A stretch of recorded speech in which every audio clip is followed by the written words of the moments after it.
اماں اس کی پائنتی بیٹھی باسی روٹی کے کچلوندے بنا بنا کر مرغیوں کی جانب اچھال رہی تھیں۔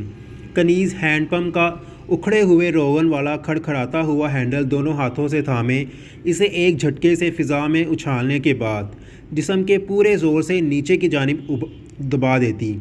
پیتل کی جھرجھری کے پیندے سے ٹکراتی پانی کی دھار کی گھر گھر، نلکے کے ہینڈل کی کھوں کھچڑ کھوں اور کچلوندوں پر جھپکتی مرغیوں کی کٹ کٹ کی آوازیں اس کے چاروں اور ہلکورے لیتی کچھ باور کرانے کی کوشش میں سر پٹک رہی تھیں۔ نی ایشو، اٹھ نماز پڑھ لے۔ اماں کی آواز سے غیر مرئی خول میں دراڑیں پڑ گئیں۔ ساری آوازیں بے قرار ہو کر اس کی سماعت کی طرف بھاگیں۔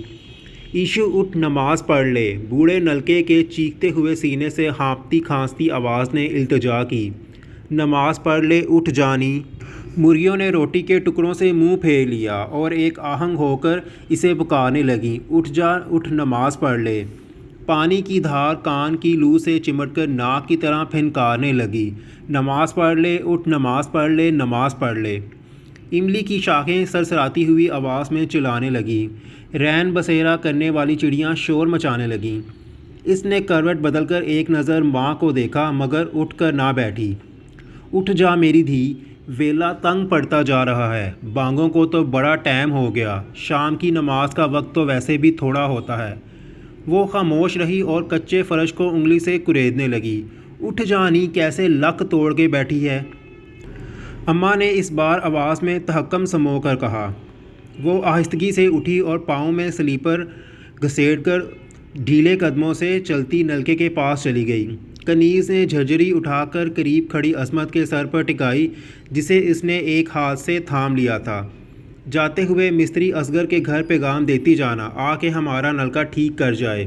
اللہ جانے کیا نقص پڑ گیا ہے، کبھی کبھی تو بالکل گارا کیچڑ آنے لگتا ہے، نیری مٹی۔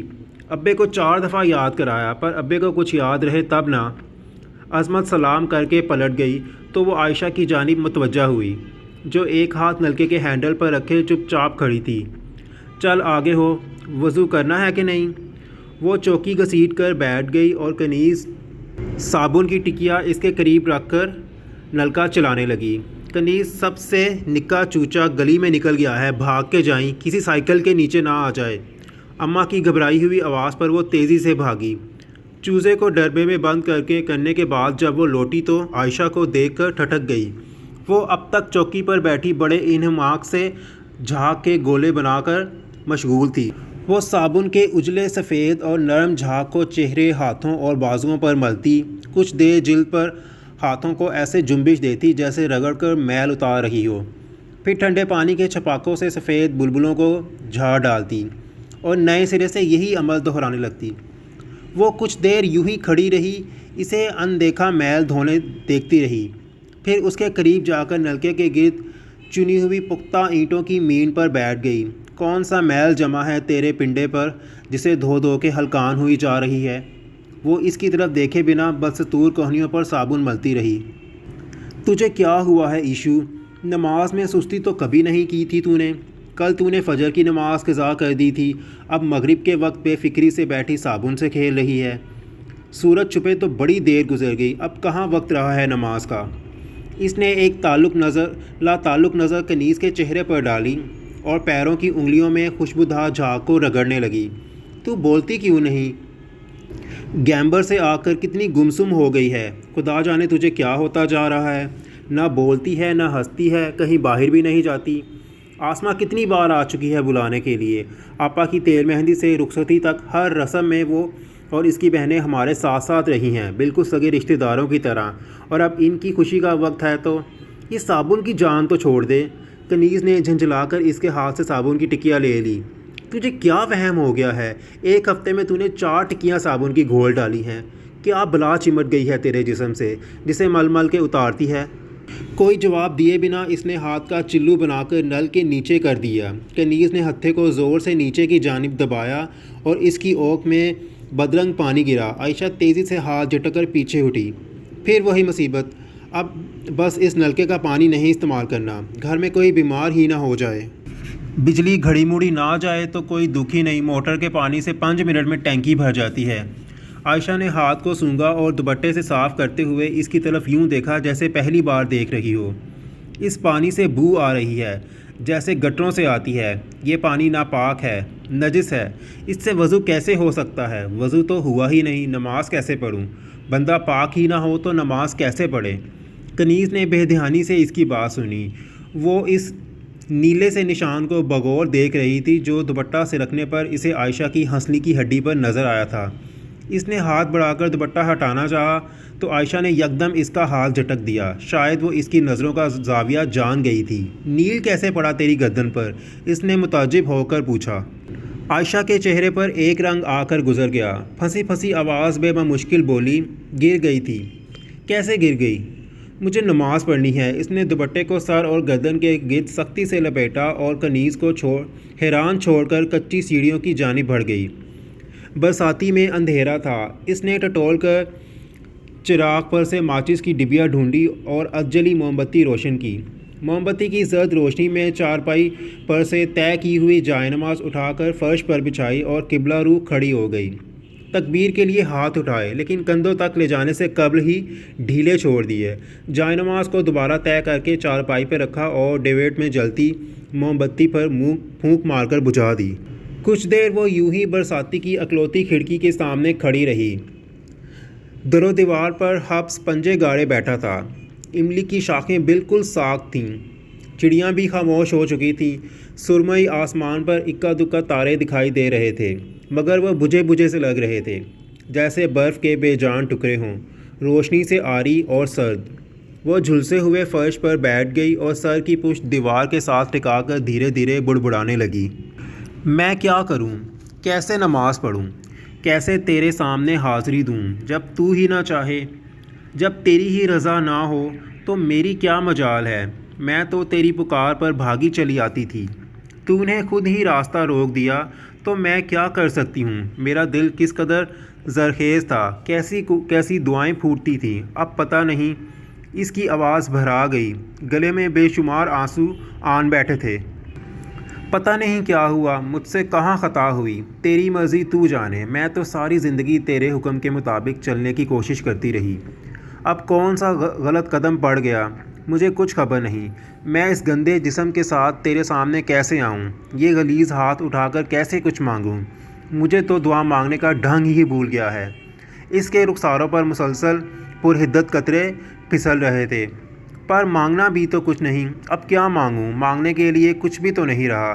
اس نے دوپٹہ سرکایا کر ہنسلی کی ہڈی کو آہستگی سے چھوا۔ درد کی ایک لہر نے اسے کراہنے پر مجبور کر دیا تھا۔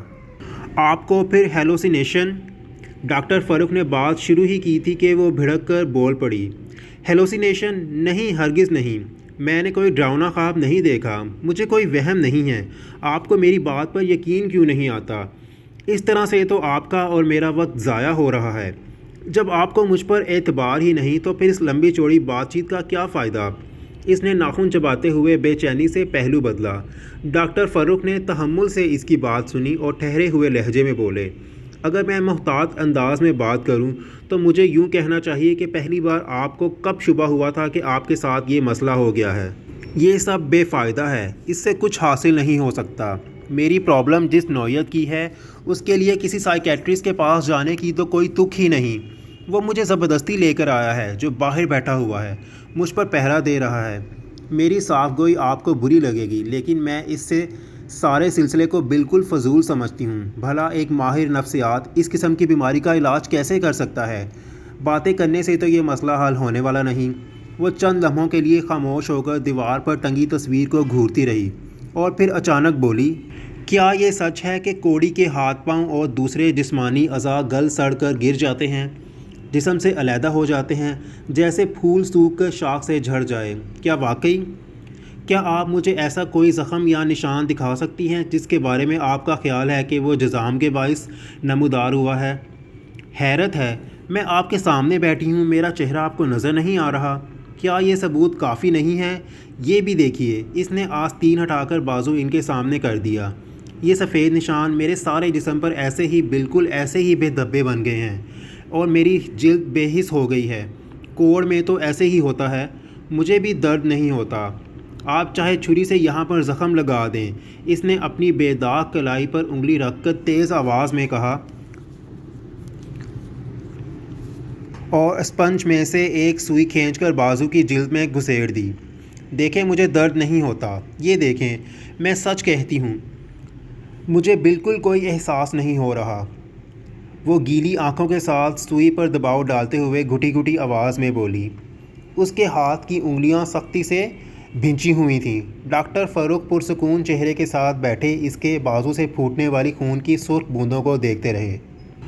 انہوں نے اسے روکنے کی کوشش نہیں کی تھی۔ یہ لیجئے۔ انہوں نے ٹیشو کھینچ کر اس کی طرف بڑھایا اور کرسی سے اٹھتے ہوئے بولے، اگر آپ کو گھٹن محسوس ہو رہی ہے تو میں یہ کھڑکی کھول دوں؟ اس نے کوئی جواب نہیں دیا۔ ٹیشو پیپر کے چھوٹے چھوٹے ٹکڑے کرتے ہوئے وہ ان کے متحرک سیاہ بوٹوں کو ساکھ پلکوں کے ساتھ گھورتی رہی۔ آپ کو اللہ کے وجود پر یقین ہے؟ اس بار اس کی آواز خاصی مدھم تھی۔ میرا مطلب ہے آپ اس بات پر یقین رکھتے ہیں کہ وہ ہے اور جو چاہے جیسے چاہے کر سکتا ہے؟ آپ نے کبھی اسے محسوس کیا ہے، اس کی موجودگی کو؟ آپ میری بات سمجھ رہے ہیں نا؟ کھڑکی کے پٹ وا کر کے وہ دوبارہ ریوالونگ چیئر پر آ بیٹھے اور اس کی طرف دیکھ کر ایک طویل سانس بھری۔ بہت دفعہ، شاید ہر روز، میں رات کو بستر میں جانے سے پہلے اپنے اگلے دن کی بہتری اور آسانی کے لیے دعا مانگا کرتا ہوں، اور کسی ایک روز بھی میرے دل میں یہ شک پیدا نہیں ہوتا کہ میری بات نہیں سنی جا رہی۔ مجھے لگتا ہے جیسے وہ بہت قریب ہے اور بڑے انعماق سے میری بات سن رہا ہو۔ آپ جھوٹ بولتے ہیں۔ اس نے تند لہجے میں ان کی بات کاٹ دی۔ مجھے کسی واعظ کی طرح مت سمجھائیے، میں کسی عام انسان کی بات سمجھنا چاہتی ہوں۔ میں جانتی ہوں آپ اس پر یقین نہیں رکھتے۔ اگر آپ کو اس پر ایمان ہوتا تو آپ اتنے شاندار دفتر میں قیمتی سامان کے انبار میں گھرے نہ بیٹھے ہوتے۔ اگر آپ کو اس کی پرستش کا خوف ہوتا تو آپ میں اتنی رونق نہ ہوتی، ایسا تکبر نہ ہوتا۔ آپ کو پتہ ہے وہ یہی موجود ہے، یہیں کہیں، اسی دفتر میں، لیکن وہ میری طرف نہیں دیکھتا۔ وہ ایک بار بھی میری طرف نہیں دیکھتا۔ میری صورت اتنی مکروہ ہے کہ وہ مجھ پر نظر نہیں ڈالتا۔ جو اللہ کو چھوڑ کر اپنی خواہش کی عبادت کرتے ہیں، ان سب کی شکلیں میری جیسی ہو جاتی ہیں۔ بہت سے کوڑی پھر رہے ہیں، گلیوں میں، سڑکوں پر، بڑے بڑے پلازوں میں، بنگلوں میں، سب کا کوڑ نظر نہیں آتا۔ کسی نے خوبصورت چہرے میں چھپا رکھا ہے، کسی نے دولت کے ڈھیر میں، کسی نے مرتبے کا پردہ تان رکھا ہے۔ مجھے لگتا ہے آپ میری بات سننا نہیں چاہتے۔ آپ کے چہرے پر بیزاری ہے۔ وہ مٹھی میں بھینچے ہوئے ٹیشو پیپر کے ٹکڑے میز کی سطح پر پھینک کر چلائی۔ میں آپ کی بات توجہ سے سن رہا ہوں، آپ بولتی رہیے، جو آپ کے دل میں ہے کہہ ڈالیے۔ جب کسی گھناؤنے اور مکروہ گناہ کا ارادہ کرتے ہیں تو وہ روک کیوں نہیں دیتا، دل کیوں نہیں پھیر دیتا؟ چھوٹی سی نیکی کرنے کی خاطر اتنی مشکلات کیوں سہنا پڑتی ہیں؟ نیک لوگوں کا راستہ آسان کیوں نہیں ہوتا؟ وہ آنکھوں پر ہاتھ رکھ کر سسکنے لگی تھی۔ ڈاکٹر فاروق نے اسے تسلی دینے کے لیے کچھ نہیں کہا۔ وہ پرسوچ نگاہوں سے اس کے کھلے ہوئے سر کو دیکھتے رہے۔ کچھ دیر بعد اس نے چہرے سے ہاتھ ہٹائے تو انہوں نے ایک ٹیشو پیپر اس کی طرف بڑھایا۔ اس بار اس نے ٹیشو پیپر نہیں لیا تھا۔ جزام، چھوت کا مرض ہے شاید۔ اس نے کرسٹل کا پیپر ویٹ اپنے قریب کھسکایا۔ ایک شخص سے دوسرے شخص کو لگ سکتا ہے۔ مجھے لگتا ہے اس نے مجھے اس بیماری کے جراثیم منتقل کیے ہیں، وہی جو باہر بیٹھا ہے۔ اس کا لہجہ قدرے رازدارانہ ہو گیا۔ آپ نہیں جانتے، بلکہ ابھی تک کسی کو بھی شک نہیں گزرا، دراصل اسے بھی کوڑ ہے۔ میں نے خود اس کے گلتے ہوئے زخموں میں سفید سفید کیڑوں کو رینگتے دیکھا ہے۔ سخت بدبو تھی۔ تعفن سے میری سانس بند ہو رہی تھی۔ میں سوچتی ہوں میرا بچہ ایسی حالت میں، پتہ نہیں، کبھی کبھی مجھے لگتا ہے جیسے وہ مردہ ہو، جیسے میں بے جان گوشت کا لوتھڑا اٹھائے پھرتی ہوں۔ لیکن نہیں، مجھے آپ سے کسی سے بھی اس سلسلے میں بات نہیں کرنی چاہیے۔ وہ خاموش ہو کر ناخن چبانے لگی۔ میں ضرور سننا چاہوں گا۔ ڈاکٹر فاروق کے چہرے پر ایسے تاثرات پیدا ہوئے جیسے اس کے اس طرح خاموش ہو جانے پر انہیں افسوس ہوا ہو۔ وہ خاموشی سے نظریں جھکائے پیپر ویٹ کو انگلیوں سے گھماتی رہی۔ جس وقت کا آپ ذکر کر رہی ہیں، سوچ کر بتائیے، کیا ان لمحات میں آپ کو اپنے شوہر سے کراہت محسوس ہوئی تھی؟ میرا مطلب ہے یہ بہت نیچرل ہے۔ وہ پیپر ویٹ کو مزید تیزی سے حرکت دینے لگی۔ آپ خود کو غیر محفوظ تصور کرتی ہیں؟ کیا آپ کو مختلف لوگوں سے یہ خطرہ محسوس ہوتا ہے کہ وہ آپ کو نقصان پہنچائیں گے، یا کبھی آپ کو اپنے شوہر سے خوف محسوس ہوتا ہو جیسے وہ آپ کے دشمن ہیں؟ کبھی کبھی ایسا ہوتا ہے نا کہ جس شخص کے ساتھ بہت عرصے سے رہتے آ رہے ہوں، اچانک وہ بالکل اجنبی لگنے لگتا ہے، کسی دوسرے سیارے سے آئے ہوئے ایلین کی طرح۔ وہ اس بار بھی چپ رہی۔ آپ ایجوکیٹڈ ہیں، سمجھدار ہیں، دلیل کی زبان سمجھ سکتی ہیں۔ ابھی آپ نے تذکرہ کیا کہ آپ نے اپنے شوہر پر مکھیوں کو بھن بھناتے ہوئے دیکھا۔ اس وقت آپ کے شوہر بیڈ روم میں تھے؟ اس نے آہستگی سے سر ہلایا۔ وہ یقیناً رات کا وقت ہوگا، آپ کے بیڈ روم میں ایئر کنڈیشنر تو ہوگا۔ وہ ساکت بیٹھی رہی۔ اس کے ہونٹ یوں آپس میں پیوست تھے جیسے وہ ہمیشہ چپ رہنے کا تہیہ کر چکی ہو۔ کیا آپ کسی طرح مجھے یہ بات سمجھا سکتی ہیں کہ آپ کے ایئر کنڈیشن بند کھڑکیوں والے بیڈ روم میں مکھیاں کیسے آ گئیں؟ آپ مسلسل یہی کوشش کر رہے ہیں کہ مجھے جھٹلا سکیں۔ اس نے جھٹکے سے سر اٹھا کر ان کے چہرے پر نظریں جما دیں۔ میری سمجھ میں نہیں آتا آپ کیسے معالج ہیں۔ میری پرابلم سمجھنے اور میری رہنمائی کرنے کی بجائے آپ منطق اور دلیل کی بحث میں الجھے ہوئے ہیں۔ مجھے جو کچھ نظر آتا ہے میں وہی کہتی ہوں۔ وہ چیخ کر بولتے ہوئے کرسی سے اٹھ کھڑی ہوئی۔ میں نے یہاں آ کر صرف اور صرف اپنا وقت برباد کیا ہے۔ وہ نشست کے ہتھے سے لٹکا شولڈر بیگ پکڑنے کے لیے جھکی تو اس کا ہاتھ لگنے سے پیپر ویٹ لڑک کر قالین پر گر گیا۔ اس نے پیپر ویٹ اٹھانا چاہا مگر ڈاکٹر فاروق نے ٹوک دیا۔ کوئی بات نہیں، ابھی ہمارا وقت ختم نہیں ہوا۔ آپ مناسب سمجھے تو پلیز بیٹھ جائیں۔ ان کے لہجے کا تحمل اور دھیما پن اب بھی برقرار تھا۔ اس شیشے کے گولے کو آپ نے قالین پر گرتے دیکھا ہے، آپ نے دیکھا ہے نا؟ اگر یہ سچ ہے تو جو میں کہتی ہوں وہ بھی جھوٹ نہیں۔ وہ جھوٹ کیسے ہو سکتا ہے؟ میں آپ سے کہوں کہ پیپر ویٹ نہیں گرا، آپ کے سامنے ٹیبل پر رکھا ہوا ہے۔ آپ کو وہم ہوا ہے تو آپ مان جائیں گے؟ آپ کیسے مان سکتے ہیں کہ یہ سچ نہیں وہم ہے؟ کیسے مان لیں گے؟ وہ تیز قدموں سے دروازہ پار کر گئی تھی۔ بس کو ٹھینگ موڑ سے پتوکی کے لیے روانہ ہوئے 20 منٹ کو گزر چکے تھے۔ ابا ٹھینگ موڑ کے تک آنے کے ساتھ آئے تھے۔ انہیں خداحافظ کہتے ہوئے نہ جانے کیوں اس کا گلا بھر آیا تھا۔ اس کا دل چاہ رہا تھا ابا سے کہے کہ وہ اس کے ساتھ گیمبر چلیں اور جب تک وہاں رہنا پڑے اس کے ساتھ ہی رہیں۔ کالج چھوڑنے کے لیے جایا کریں، واپسی پر لینے کے لیے آئیں، ہر دم سائے کی طرح اس کے ساتھ لگے رہیں۔ اس کا بس چلتا تو وہ کلاس روم میں بھی انہیں ساتھ والی نشست پر بٹھا لیتی، مگر یہ سب کیسے ہو سکتا تھا؟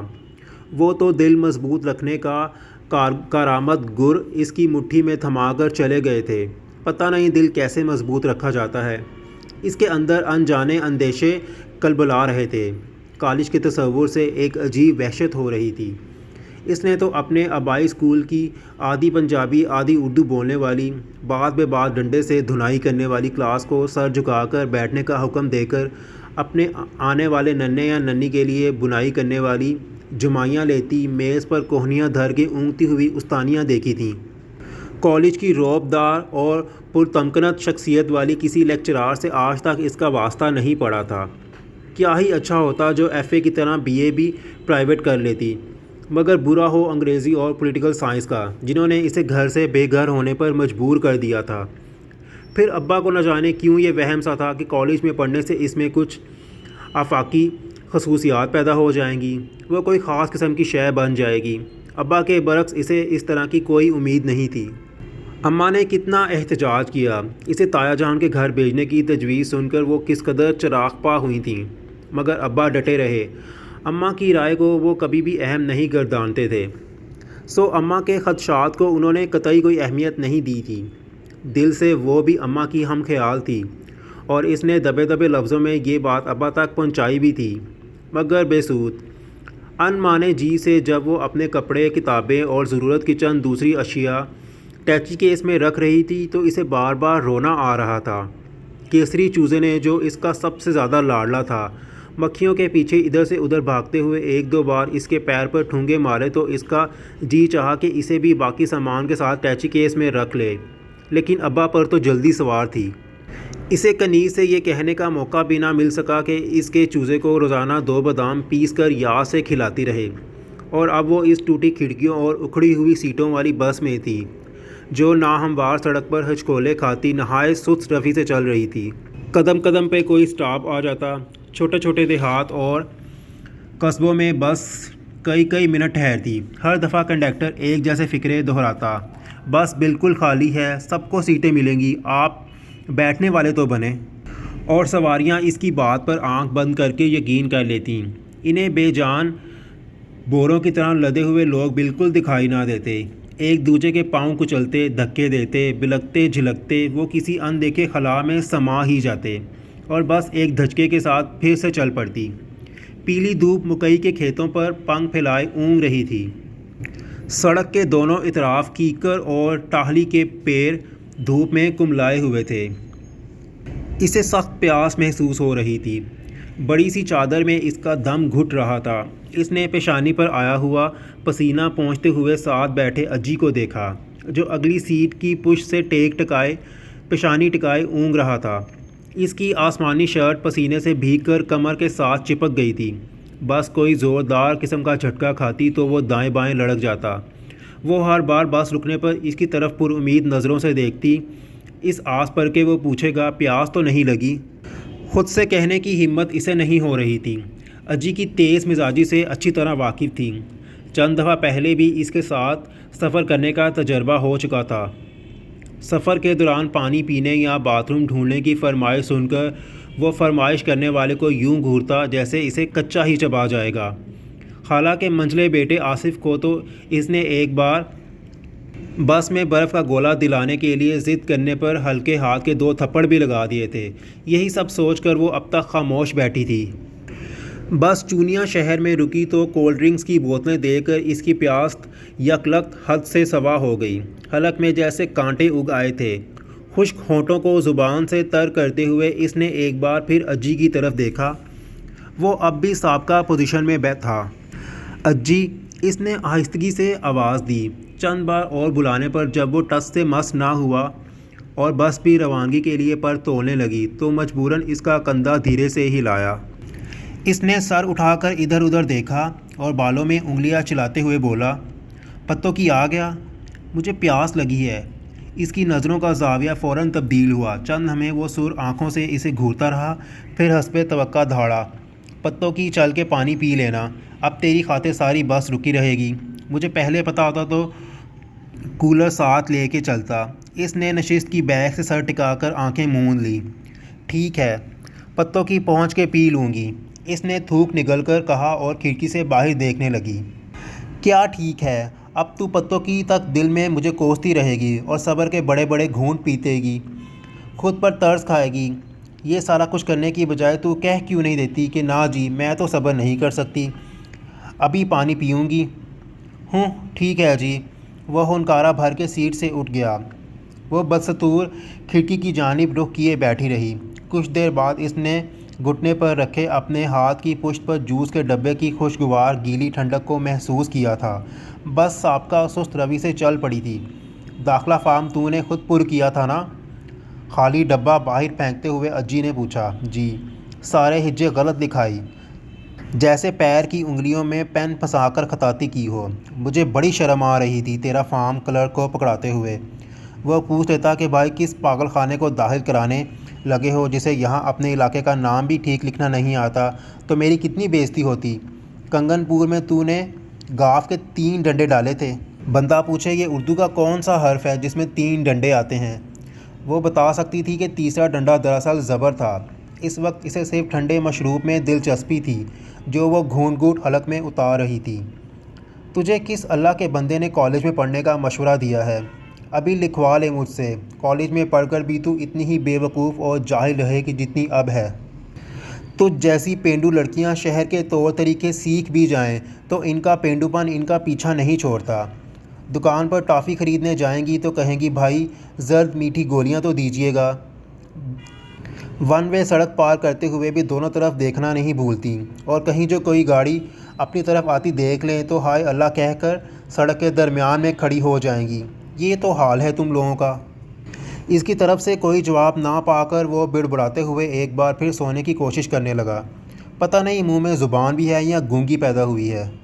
پتوں کی سے اڈا گیمبر تک کا سفر نسبتاً بہتر تجربہ تھا، مگر بس بہرحال بس ہوتی ہے۔ اس کا مخصوص ماحول کبھی بھی پیش منظر سے اوجھل نہیں ہوتا۔ بس اسٹاپ سے تایا جی کے گھر تک 7-8 منٹ کا پیدل راستہ تھا۔ جامع مسجد والی گلی سے گزر کر جب وہ بجھے ہوئے نیلے رنگ کے دروازے اور سفید چونے سے بنی دیواروں والے پختہ مکان کے سامنے پہنچے تو سفر کی کوفت اس کے اعصاب پر بری طرح سوار ہو چکی تھی۔ وہ فوراً ہی کسی چارپائی پر گر کر بے سدھ ہو جانا چاہتی تھی۔ دروازہ کھلا تھا۔ پختہ اینٹوں کا ناہموار فرش جس پر جا بجا خشک ہونٹوں سے اترتی پپڑیوں کی مانند سیمنٹ اکھڑا ہوا تھا، ابھی ابھی دھویا گیا تھا۔ صحن میں تائی جان کی کھڑی چارپائی پر کوہنی کے بل دراز تھیں۔ ان کے بالوں میں مہندی لگی تھی جسے سکھانے کے لیے وہ دھوپ میں لیٹی تھیں۔ برآمدے کی چیکیں اٹھی ہوئی تھیں۔ صدف باورچی خانے کے دروازے میں فرش پر بیٹھی آلو چھیل رہی تھی۔ انہیں دیکھ کر وہ دوپٹے سے ہاتھ صاف کرتی اٹھی اور آ کر اس کے گلے لگ گئی۔ تائی اماں چارپائی سے ٹانگیں لٹکا کر بیٹھ ضرور گئی تھیں، مگر ان کے چہرے پر مسکراہٹ کے کوئی آثار دکھائی نہ دیتے تھے۔ اس کے سلام کا جواب بھی انہوں نے اتنی مدھم آواز میں دیا کہ وہ سن بھی نہ سکی۔ صدف دوبارہ ترکاری بنانے میں بیٹھ گئی تھی۔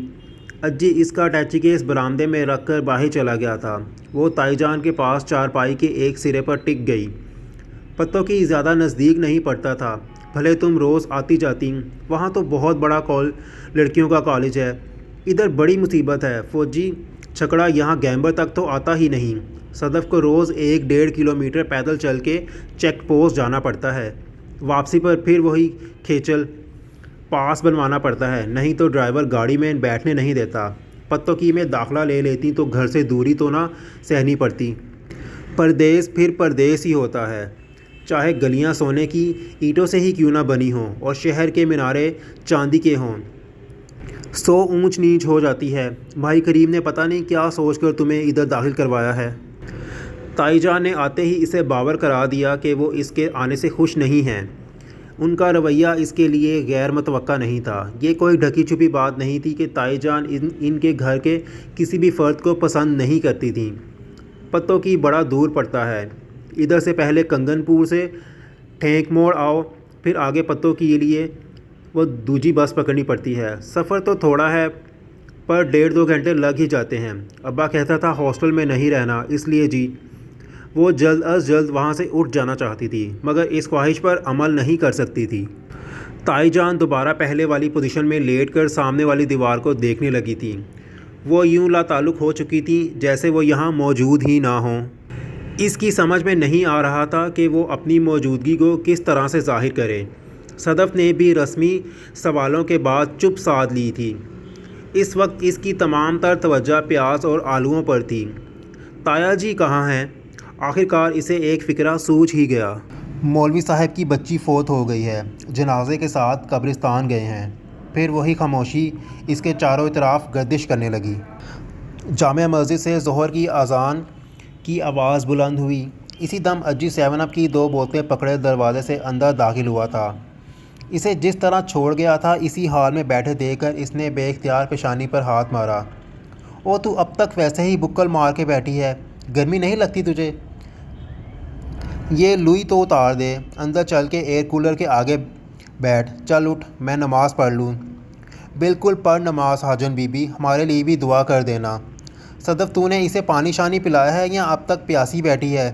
لے یہ بوتلیں پکڑ، دودھ سوڈا بنا دے جلدی سے۔ اس نے چادر اتار کر الگنی پر ڈال دی اور اٹیچی کیس سے دوپٹہ نکال کر وضو کرنے غسل خانے میں چلی گئی۔ جب وہ نماز پڑھ کر دعا مانگ رہی تھی تو اجی دودھ سوڈا کا گلاس لیے پہنچ گیا۔ کتنی لمبی نماز پڑھتی ہے تو، اتنی دیر میں تو لوگ 4 نمازیں پڑھ لیتے ہیں۔ اس نے جائے نماز سمیٹ کر گلاس اس کے ہاتھ سے تھام لیا۔ ہانڈی بننے میں ابھی دیر ہے، میں بازار سے سالن اور روٹیاں لے آتا ہوں۔ بتا کیا کھائے گی؟ آلو قیمہ پائے یا نان حلیم لے آؤں؟ جو تمہارا دل کرے لے آؤ۔ کیوں جی تیری کوئی مرضی نہیں؟ وہ خاموش رہی۔ بتانی پڑتی ہے مرضی، کسی کو کیا پتہ اگلے بندے کے دل میں کیا ہے؟ اجی قدرے جھک کر معنی خیز لہجے میں بولا تھا۔ بلا ضرورت نواری پلنگ پر رکھے سرہانے کی شکنیں درست کرنے لگیں۔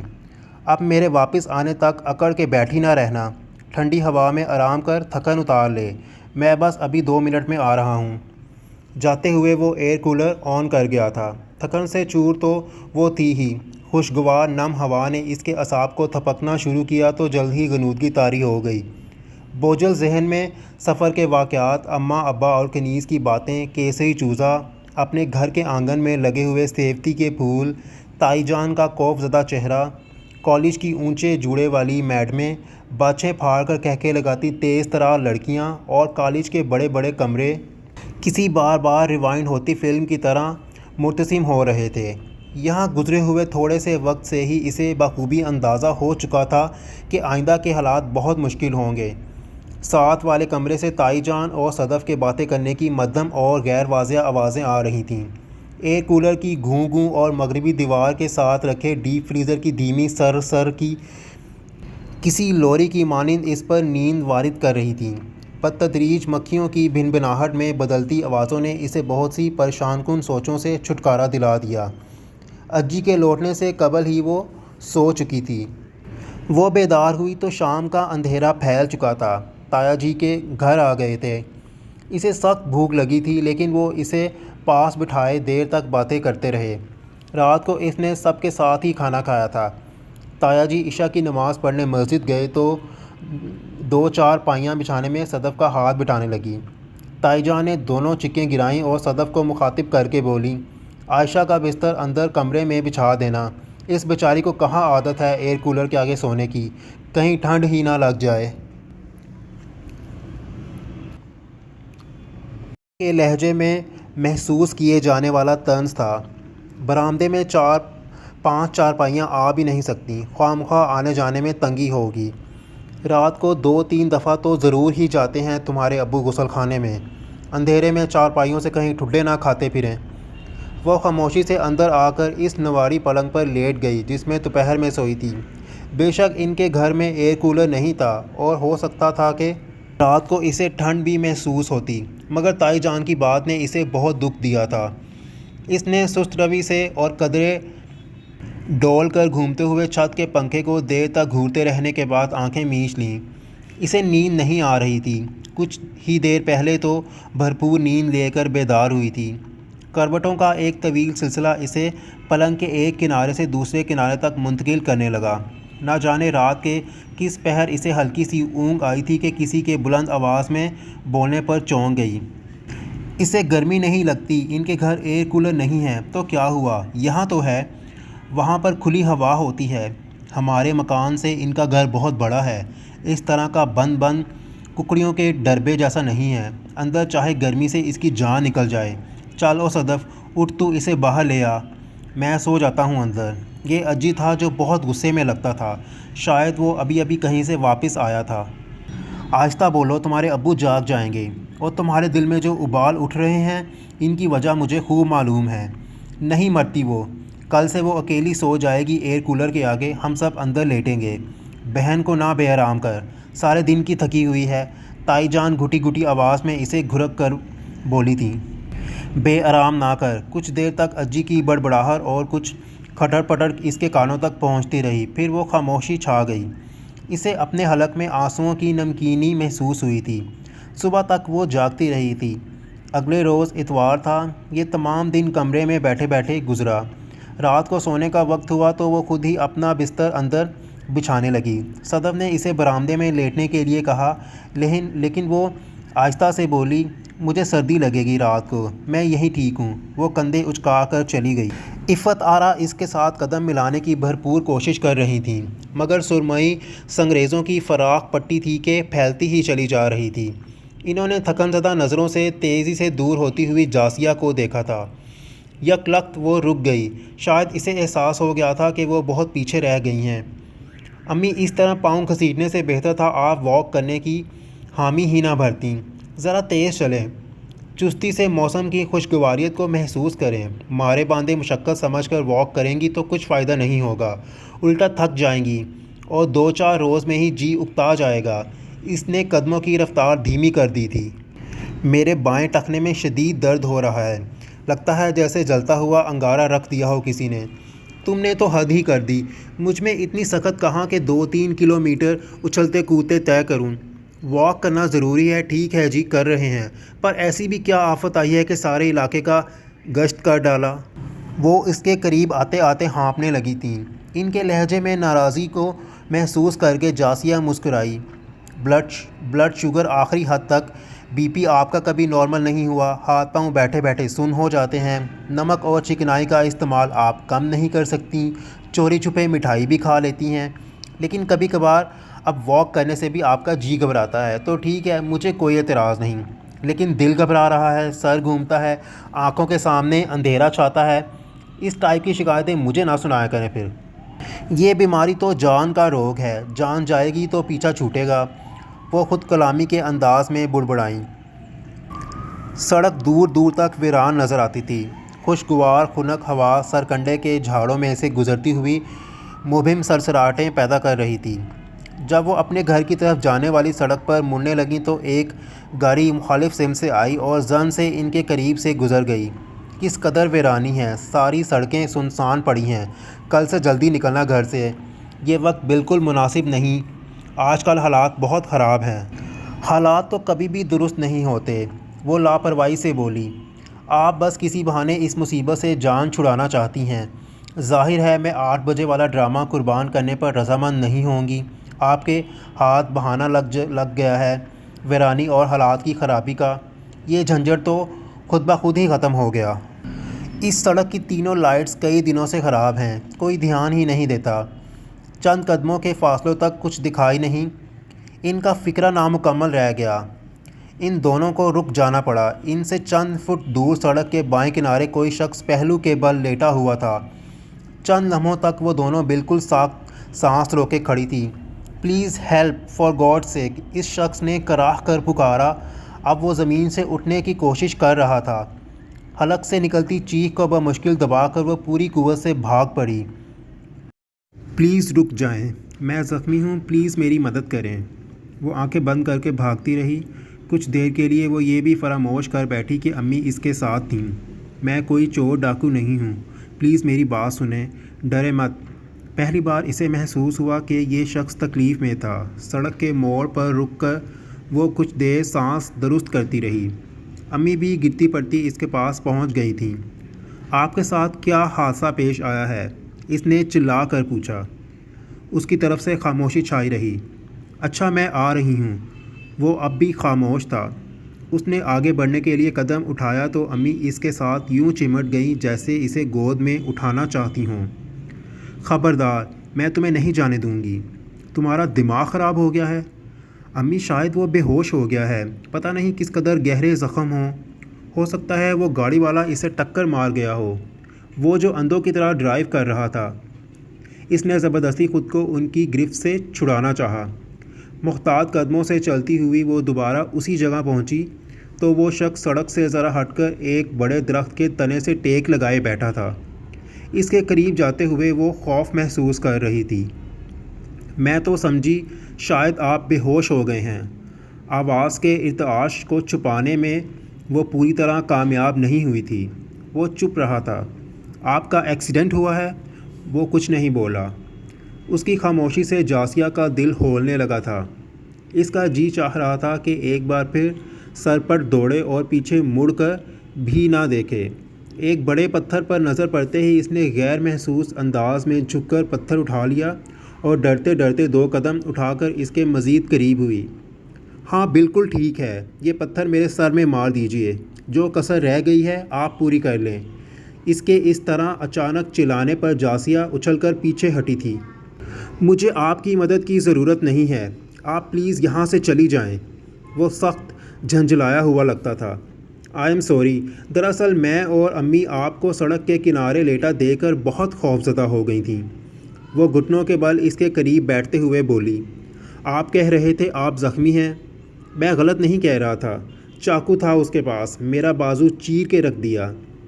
اندھیرے میں بھی وہ اس کے چہرے پر سخت تکلیف کے تاثرات دیکھ سکتی تھی۔ اس نے ایک ہاتھ سختی سے بازو پر جما رکھا تھا۔ میں یہ دوپٹہ باندھ دیتی ہوں، پھر آپ ہمارے گھر چلیے گا، یہاں اندھیرے میں تو میں کچھ نظر ہی نہیں آ پا رہا۔ جاسیہ امی کی آواز کا کوئی جواب دیے بنا وہ شال کو اس جگہ سے کچھ اوپر باندھنے لگی جہاں اس نے ہاتھ رکھا ہوا تھا۔ 2 مضبوط گانٹھیں دے کر وہ اسے سہارا دے کر اٹھنے لگی۔ امی آپ وہاں کھڑی کیا کر رہی ہیں؟ ادھر آ کر میری مدد کریں۔ اس کے لمبے چوڑے وجود کا ذرا سا بوجھ پڑنے سے ہی وہ دوہری ہو گئی تھی۔ وہ دانت پر دانت جمائے قدرے لڑکھڑاتا ہوا سڑک تک پہنچا اور اس کے کندھے سے ہاتھ اٹھا کر بولا، میں خود چل سکتا ہوں۔ گھر پہنچنے تک ان تینوں میں سے کسی نے مزید کوئی بات نہیں کی تھی۔ امی کی خاموشی کا مفہوم وہ سمجھ سکتی تھی، لیکن فی الحال اس بارے میں وہ سوچنا نہیں چاہتی تھی۔ امی آپ جا کر مبشر کو بلا لائیں، وہ کلینک سے آ چکا ہوگا، میں اتنی دیر میں زخم دھو دیتی ہوں۔ انہوں نے کی ہول میں چابی گھما کر دروازہ ایک جھٹکے سے اندر دھکیلا اور اسے فہمائشی نگاہوں سے گھورتے ہوئے گویا بادل نخواستہ پلٹ گئیں۔ روشنی میں اس نے پہلی بار اس اجنبی کا چہرہ دیکھا تھا تو بہت دیر تک نظریں نہیں ہٹا سکی۔ اس نے اتنا خوبصورت چہرہ آج سے پہلے کبھی نہیں دیکھا تھا۔ اس کے نقوش کسی دیوتا کی تمکنت لیے ہوئے تھے۔ وہ شاید کوئی نشہ کرنے والا تھا۔ میرا والیٹ لے گیا۔ اگر وہ نہ بولتا تو شاید کچھ دیر اور اس کی محویت نہ ٹوٹتی۔ میری گاڑی یہاں سے کچھ دور خراب ہو گئی تھی۔ میں اس علاقے سے اچھی طرح واقف نہیں ہوں۔ اس اچانک ہی کسی درخت کے پیچھے سے نکل کر اس نے مجھ پر حملہ کر دیا۔ وہ نکاہت برے لہجے میں ٹوٹی پھوٹی تفصیل بتانے لگا۔ اس کی میرون شرٹ کی آستین خون سے بھیگی ہوئی تھی۔ پینٹ پر بھی گھٹنے تک خون کے دھبے نظر آ رہے تھے۔ جاسیہ کچھ کہے بغیر تیزی سے کچن میں چلی گئی۔ بڑی عجلت میں اس نے بینڈیج کا رول تلاش کیا، چھوٹے ٹب میں گرم پانی بھرا اور ڈیٹول کے چند قطرے ڈال کر بھاگتی ہوئی واپس آئی۔ وہ اس کا چہرہ ایک بار پھر دیکھنا چاہتی تھی۔ وہ آستین ہٹا کر زخم کا جائزہ لے رہا تھا۔ زخم گہرا تھا یا ہلکا وہ نہیں جان سکی۔ اس کا بازو صاف کرتے ہوئے اس نے ایک لمحے کے لیے بھی اس کے چہرے سے نظر نہیں ہٹائی تھی۔ اس کی ساری توجہ زخم کی جانب تھی، اس لیے جاسیہ کو براہ راست اس کی طرف دیکھنے میں کوئی دشواری پیش نہیں آئی تھی۔ آپ نے اپنا نام ابھی تک نہیں بتایا، اس کے بازو پر بینڈیج لپیٹتے ہوئے اس نے پوچھا۔ اونیل۔ نہ جانے کیوں اس کا نام سن کر اسے دھچکا سا لگا تھا۔ آپ مسلم ہیں؟ جی نہیں۔ ایک لمحے کے لیے اس نے اپنے دل کو رکتے ہوئے پایا تھا۔ وہ خاموشی سے اس کے سامنے صوفے پر بیٹھ گئی۔ وہ صوفے پر نیم دراز ہو کر آنکھیں موند چکا تھا۔ اگلے چند لمحوں میں اس نے ہر اس چیز پر نگاہیں جمانے کی کوشش کی جو اس کے ارد گرد موجود تھیں، گلدانوں پر، کھڑکیوں کے پردوں پر، چھت کے ساکن پنکھے پر، گرتے ہوئے چونے والی دیواروں پر، اپنے ہاتھوں کی انگلیوں پر، مگر ہر بار وہ ناکام رہی۔ ہر بار غیر محسوس طریقے سے اس کی نظریں اونیل کے چہرے پر رینگ جاتیں۔ امی اکیلی ہی واپس آئی تھیں۔ مبشر ابھی تک کلینک سے نہیں واپس آیا تھا۔ انہوں نے فون پر اسے آنے کے لیے کہہ دیا تھا۔ آنٹی آپ کا بہت شکریہ، میں اب خاصا بہتر محسوس کر رہا ہوں۔ خون تو رک ہی گیا ہے، زیادہ گہرا زخم نہیں ہے۔ اس نے سرخ ہوتی ہوئی پٹی کو ایک نظر دیکھا۔ میں چلا جاؤں گا، مجھے ذرا گائیڈ کر دیجئے، کنوینس کہاں سے ملے گی؟ ہمارے گھر کے بائیں طرف جو سڑک ہے اس پر سیدھے چلے جاؤ، ایک لین چھوڑ کر چوراہا آئے گا، وہاں سے ویگن مل جائے گی۔ آپ کو میری وجہ سے بہت زحمت ہوئی۔ وہ اٹھ کر کھڑا ہوا تو جاسیہ بے اختیار بول پڑی۔ مبشر بس آتا ہوگا، وہ آپ کو بائک پر چھوڑ آئے گا، اور ضرورت ہوئی تو کلینک بھی۔ مبشر کی بائک خراب ہے، امی نے اس کی بات کاٹ دی تھی۔ اونیل ہونٹ بیچے بیرونی دروازے کی طرف بڑھ گیا۔ جاسیہ کی سمجھ میں نہیں آ رہا تھا وہ کیسے اسے روک لے۔ اگر اتنی سرد مہری سے پیش امی نہ آتی تو وہ کچھ دیر اور اسے دیکھ سکتی تھی، معلوم نہیں وہ دوبارہ کبھی ملے گا بھی یا نہیں۔ اچانک کچھ خیال آنے پر وہ بھاگتی ہوئی دوسرے کمرے میں گئی اور پھر اسی رفتار سے اونیل کے پیچھے باہر نکل گئی۔ امی نے اسے روکنے کے لیے آواز دی تھی مگر اس نے انسنی کر دی تھی۔ یہ لے لیجئے۔ وہ رک کر مڑا تھا۔ آپ کو پیسوں کی ضرورت ہوگی، یہ رکھ لیں۔ اونیل نے جھجکتے ہوئے اس کے ہاتھ سے پیسے لے لیے۔ مجھے تو یاد ہی نہیں رہا تھا کہ میرے پاس ویگن کے کرائے کے لیے بھی پیسے نہیں ہیں۔ وہ ساخت پلکوں کے ساتھ اسے دیکھتی رہی۔ جب تک وہ نظر آتا رہا وہ وہیں کھڑی رہی۔ اس کے عقب میں قدموں کی آہٹ ہوئی تو وہ اندر جانے کے لیے مڑی۔ امی کے ماتھے کی شکنیں ان کی خفگی کی غماز تھیں۔ اندر آتے ہوئے وہ اس پر برس پڑیں۔ بے وقوفی کی کوئی حد ہوتی ہے، مبشر کو بلا لائیں۔ میں پاگل تھی جو اسے فون کرتی، سارے محلے میں مشہوری کر دیتا وہ۔ کچھ اندازہ ہے تمہیں میں نے ساری زندگی محتاط رہ کر گزاری ہے۔ اس طرح کی چھوٹی چھوٹی غلطیاں ہم عورتوں کو بہت بھاری پڑتی ہیں۔ تمہارا باپ زندہ ہوتا تو میں دیکھتی کس طرح تم ایک اجنبی کو گھر اٹھا لاتی ہو۔ زخمی تھا تو تمہیں کیوں درد اٹھا؟ ہمدردی کرنے کے لیے اور بہت لوگ ہیں اس دنیا میں۔ اور وہ جو زخمی نہ ہوتا، ڈرامہ کر رہا ہوتا، کوئی لٹیرا ہوتا تو پھر جانتی ہو؟ وہ خاموشی سے سر جھکائے ساری باتیں سنتی رہی اور پھر ان کے قریب سے گزر کر بالائی منزل کی سیڑھیوں کی طرف بڑھ گئی۔ بیڈ پر دراز ہو کر آنکھیں بند کیں تو اونیل کا چہرہ اس کے سامنے تھا۔ اس کی پیشانی کس قدر اجلی تھی، کسی فرشتے کی طرح۔ دائیں کن پٹی پر ایک سیاہ تل تھا۔ آنکھیں اتنی شفاف تھیں جیسے کانچ سے بنی ہوں۔ آنکھوں کا رنگ نہ جانے کیسا تھا، ہلکا بھورا یا شاید شربتی یا پھر سرخی مائل بھورا، نہ جانے کیا رنگ تھا۔ ایسی آنکھیں دنیا میں کسی اور کی ہوں گی نہیں۔ اس نے نفی میں سر ہلایا۔ ناک کا بانسا پیشانی سے پھننگ تک بالکل سیدھا، بھیگے بھیگے سے ہونٹ، اوپری ہونٹ ذرا سا اوپر اٹھا ہوا اور اسے بے نیاز ظاہر کرتا تھا۔ ٹھوری میں چھوٹا سا گڑھا تھا یا شاید نہیں تھا، لیکن محسوس ہوتا تھا۔ نہ جانے وہ کتنی دیر اس کے ایک ایک نقش کو ذہن میں دہراتی رہی، کبھی علیحدہ علیحدہ، کبھی اجتماعی طور پر۔ وہ دیوتا تھا، دیوتا جن کی عبادت کی جاتی ہے۔ اسے آنکھ کے گوشے سے کان کی جانب پھسلتی نمی کا احساس ہوا۔ اس نے انگلیوں کی پوروں سے اپنے رخسار کو چھوا۔ اس کا چہرہ گیلا تھا۔ وہ ساری رات جاگتی رہی۔ کروٹیں بدلتے بدلتے اس کے پہلو دکھنے لگے تھے۔ تمام رات چند ساعتوں کے لیے بھی اونیل کا چہرہ اس کے ذہن سے محو نہیں ہوا تھا۔ وہ اسے سوچنا نہیں چاہتی تھی مگر خود کو ایسا کرنے پر مجبور پاتی تھی۔ صبح کالج کے لیے تیار ہوتے ہوئے وہ سخت عجلت کا شکار تھی۔ ناشتے کے نام پر اس نے 2 گھونٹ پانی حلق سے نیچے اتارا اور بھاگم بھاگ گھر سے نکل گئی۔ امی رات والے واقعے کی وجہ سے اب تک ناراض تھیں، سو انہوں نے بھی اس افراتفری کی وجہ دریافت نہیں کی۔ گھر سے نکل کر اس نے وہ راستہ اختیار نہیں کیا جو اسے چوراہے کی طرف جاتا تھا، جہاں سے وہ روزانہ ویگن پر بیٹھتی تھی۔ اس کے قدم اس سڑک کی طرف اٹھ رہے تھے جہاں رات کو اونیل ملا تھا۔ اس نے کئی بار خود کو باز رکھنا چاہا، واپس پلٹنے کی کوشش کی، مگر کوئی تھا جو اس کا ہاتھ پکڑ کر کھینچ رہا تھا۔ اس کے پاؤں اس کے اختیار میں نہیں تھے۔ خاصی دیر تک مارے مارے پھرنے کے بعد اسے سڑک کے کنارے کھڑی ایک سیاہ کرولا نظر آ گئی۔ وہ اس جگہ سے قریب برگد کے فراخ تنے کی اوٹ میں اس طرح کھڑی ہو گئی کہ آنے جانے والوں کی نظروں سے محفوظ رہتے ہوئے سیاہ کرولا کو دیکھ سکے۔ جب اسے وہاں کھڑے کھڑے 1.5 گھنٹہ گزر گیا تو تھک کر زمین پر بیٹھ گئی۔ 1 گھنٹہ مزید گزر گیا، کوئی بھی کار کو لینے واپس نہیں آیا۔ ساکت کھڑی گاڑی کے ٹائروں اور بند شیشوں کو دیکھتے دیکھتے اس کی آنکھیں دکھنے لگیں۔ اس نے رسٹ واچ پر نظر دوڑائی۔ کالج سے چھٹی کا وقت ہونے ہی والا تھا۔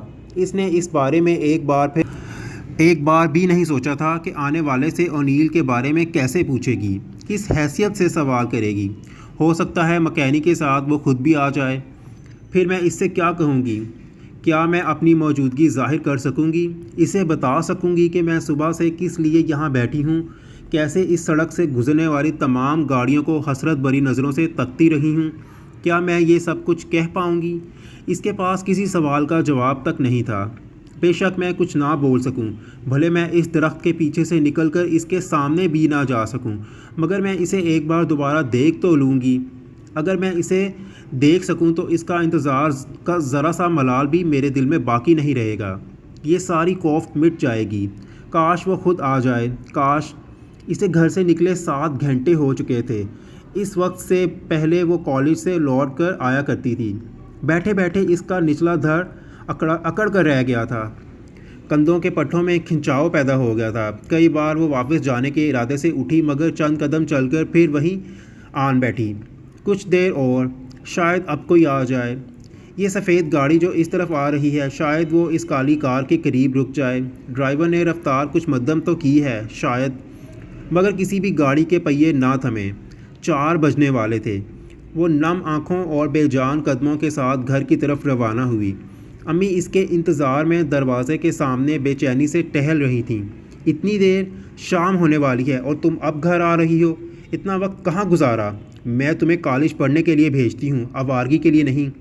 وہ ہونٹ کچلتے ہوئے دھندلی آنکھوں سے زمین کو گھورتی رہی۔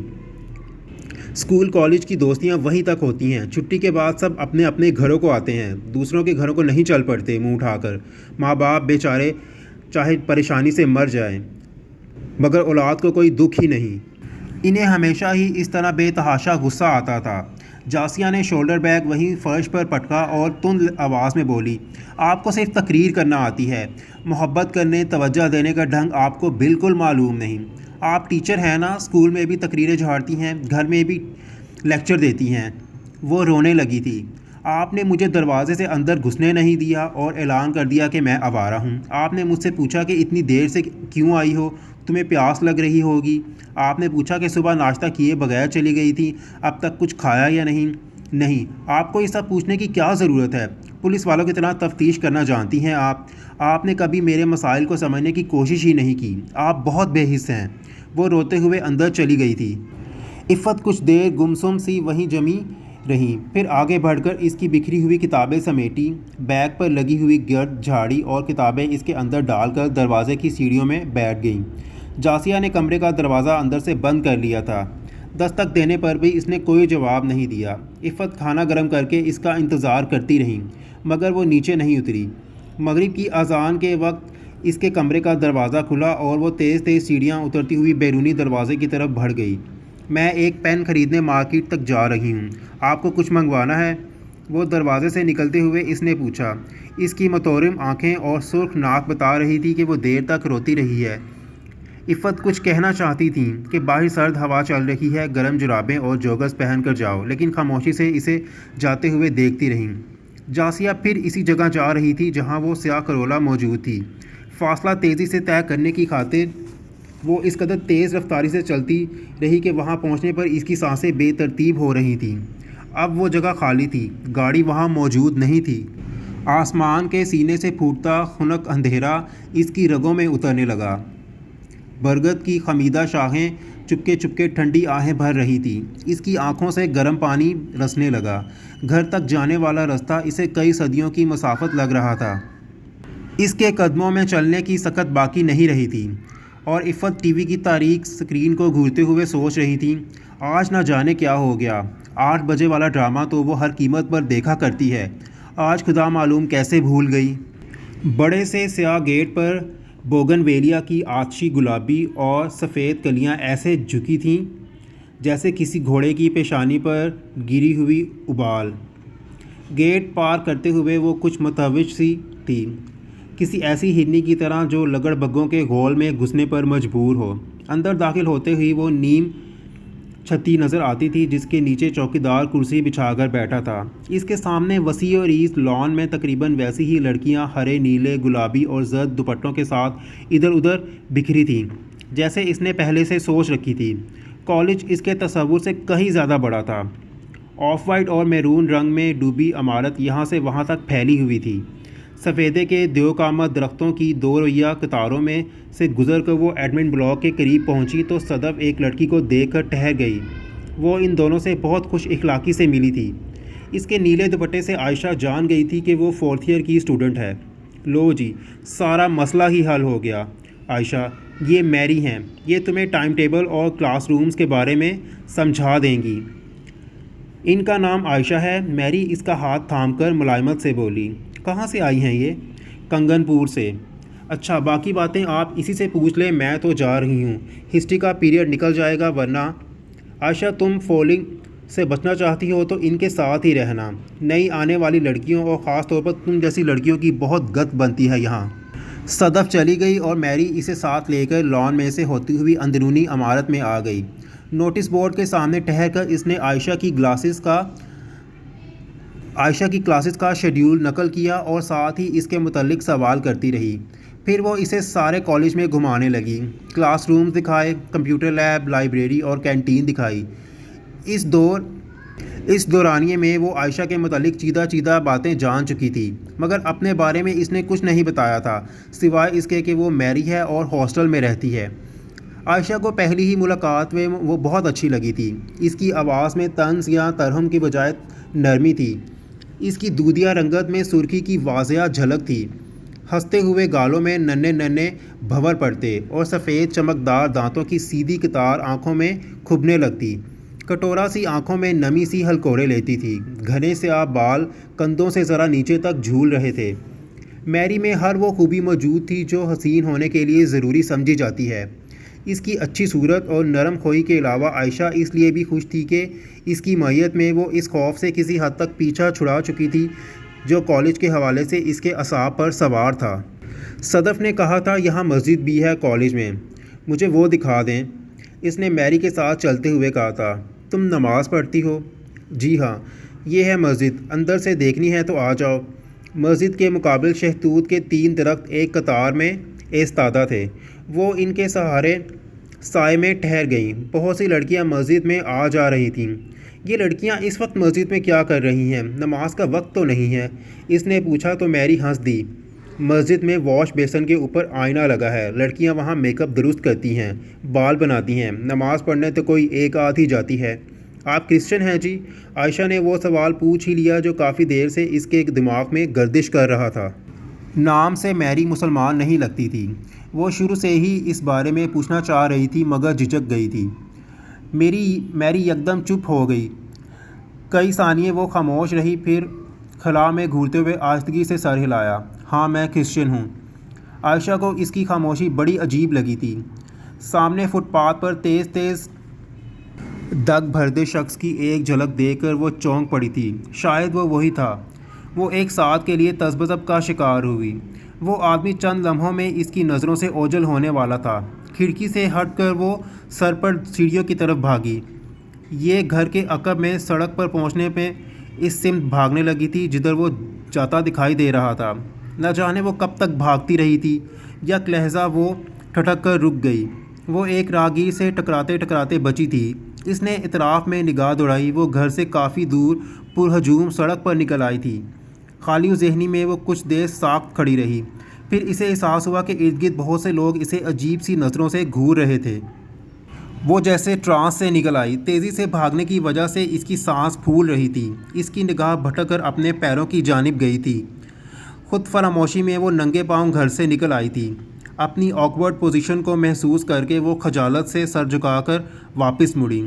کیا میں کبھی اسے دیکھ نہیں پاؤں گی؟ اس کی آنکھیں اس تکلیف دہ سوچ سے پانی تلے ڈوبنے لگیں۔